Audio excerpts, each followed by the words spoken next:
Guys, this is Mommy Angie, full-time content creator at age of 20.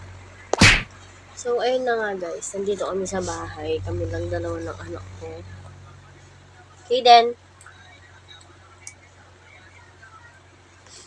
yun nga siya guys, kumakain siya ng pillow. Nagpabili siya sa akin kanina guys.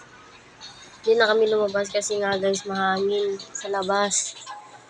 Sobrang hangin sa labas guys. Tingnan nyo naman yung mga dahon. Baka pa rin kami. Charis. So guys, iniintay ko yung asawa ko. Wala pa siya. Naliligo ko lang. Then, may sulay na din pala ako. So, ganyan lang yung setup namin mag-ina. Ganyan lang kami.